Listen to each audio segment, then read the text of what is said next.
اعوذ باللہ من الشیطان الرجیم بسم اللہ الرحمن الرحیم۔ تمام دیکھنے اور سننے والوں کی خدمت میں السلام علیکم ورحمۃ اللہ وبرکاتہ۔ نئے سبق کے ساتھ آپ کی خدمت میں حاضر ہوں۔ آج ہم جو سبق شروع کرنے والے ہیں اس کا نام ہے جزم۔ جیسے کہ آپ اسکرین پہ دیکھ سکتے ہیں اور علامت سے بھی آپ واقف ہیں۔ جو جزم کی علامت ہے وہ دال کی طرح ایسے ہوتی ہے۔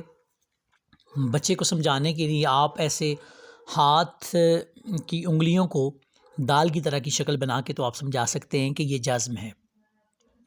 جزم کو پڑھنے کی 3 صورتیں ہوتی ہیں، ان کو آج ہم سیکھیں گے۔ لیکن جزم کا کنسیپٹ سمجھانے کے لیے، بچے کو سمجھانے کے لیے، خاص طور پہ چھوٹے بچے کو سمجھانے کے لیے آپ اس کے لیے یہ کر سکتے ہیں کہ ایک سٹوری سنا سکتے ہیں، اور وہ سٹوری اس طرح سے ہے کہ آ اور ماں دونوں 2 دوست تھے اور پارک میں کھیل رہے تھے۔ کھیلتے کھیلتے اور ماں جب جھولا جھول رہے تھے تو ماں نیچے گر گیا۔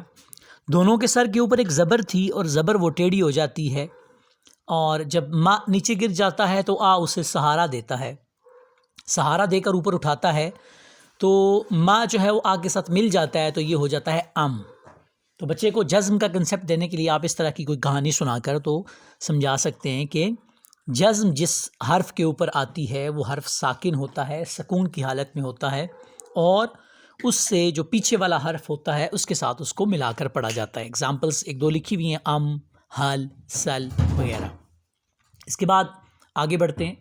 یہ ساری جزم کی مشق ہے، آپ آسانی سے اس کو دیکھ کر اسکرین پہ اسکرین شاٹ لے کے تو اس کی مشق آپ کر سکتے ہیں۔ اس کے لیے میرے خیال سے پڑھانے کی ضرورت نہیں ہے۔ تو آگے بڑھتے ہیں۔ جزم کا جو دوسرا قاعدہ ہے وہ ہم پڑھنے کی کوشش کرتے ہیں۔ جزم کا جو دوسرا قاعدہ ہے وہ ہے قلقلہ۔ اب قلقلہ کا جو معنی ہے وہ یہ ہے کہ حرکت یا جنبش کا پیدا ہونا۔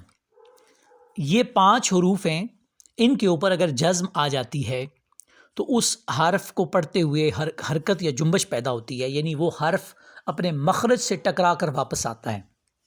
اس کی مثال آپ ایسے دے سکتے ہیں جیسے ہم بال کو پھینکتے ہیں زمین پر یا دیوار کے ساتھ مارتے ہیں تو ٹکرا کے واپس آتا ہے۔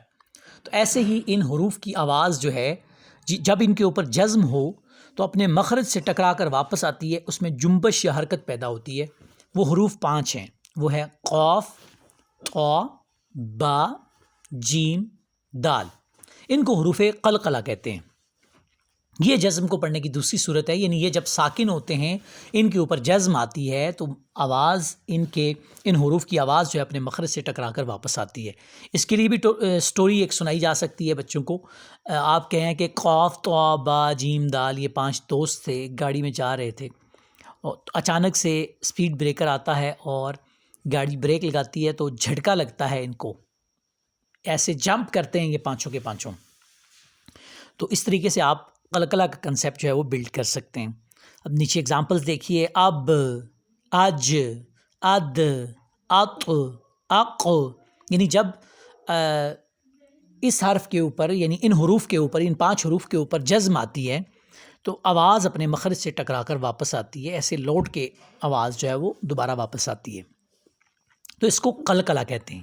جزم کی 2 صورتیں ہم نے پڑھی ہیں، ایک یہ کہ جب جس حرف کے اوپر جزم ہوتی ہے اس کو پیچھے والے حرف کے ساتھ ملا کے پڑھا جاتا ہے، دوسری صورت اس کے پڑھنے کی قلقلہ ہے، یعنی آواز ٹکرا کے واپس آتی ہے۔ یہ اس کی مشق ہے، یہ آپ کر سکتے ہیں۔ خلقت، نبغی، فقد، لقد، یہ جو ٹکرا کے آواز واپس آ رہی ہے نا، لقد، د، اس طرح، تو یہ قلقلہ ہے بیسیکلی۔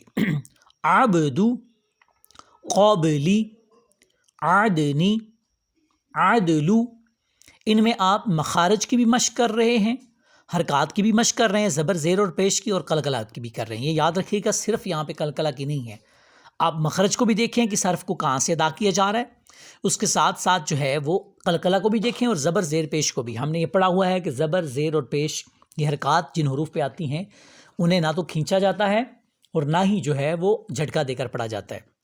اس کے بعد ہے بطشا، یدعو، تدعو، ابن، اطہر، اقرب، اقسم، یطعم قابلیک قابلیکم قابلیہم نقصص لم یلد سندعو فوسطنا یقبل ویقدر تقہر یجعل تعجب. یہ قلقلہ کو پڑھنے کا طریقہ تھا اور یہ مشق بھی ساری میں نے آپ کے سامنے پڑھ دی ہے. آپ اس کو سن کر تو اس کی مشق کر سکتے ہیں کہ ان حروف کو کیسے ادا کیا جاتا ہے. جزم کا جو آخری کنسیپٹ ہے وہ ہے حمزہ ساکن. جب حمزہ کے اوپر جزم آتی ہے تو اس کو جھٹکا دے کر پڑھا جاتا ہے. اس سے پہلے آپ نے پڑھا ہے کہ زبر زیر پیش کو پڑھتے ہوئے جھٹکا نہیں دیتے، لیکن جب حمزہ کے اوپر ساکن آ جائے تو اس کو جھٹکا دے کے پڑھتے ہیں. ایک بات یہاں پر ذہن نشی کر لیں کہ الف کے اوپر جب جزم آ جائے گی تو اس کو حمزہ پڑھیں گے، الف نہیں پڑھیں گے. یعنی زبر زیر پیش بھی آ جائے یا جزم آ جائے تو اس کو حمزہ پڑھا جائے گا. تو یہاں پہ دیکھیے حمزہ پہ جہاں پہ بھی جزم آ رہی ہے اس کو جھٹکا دے کے پڑھیں گے. بَأْسَ یَأْمُرُ وَأْمُرْ تَأْمُرُکَ اقرأ. یہاں پہ قلقلہ بھی کیا ہم نے اور جھٹکا بھی دیا. حمزہ کے اوپر ساکن تھی، جزم تھی. نَأْتِی یُؤْمِنُ نُؤْمِنُ تُؤْمِنُ بِئْسَ جِئْتَ شِئْتَ وَلَبِئْسَ جِئْتُکَ شِئْتُم. جی تو یہ آج ہم نے جزم کے 3 قاعدے پڑھے ہیں، 3 کنسیپٹس پڑھے ہیں.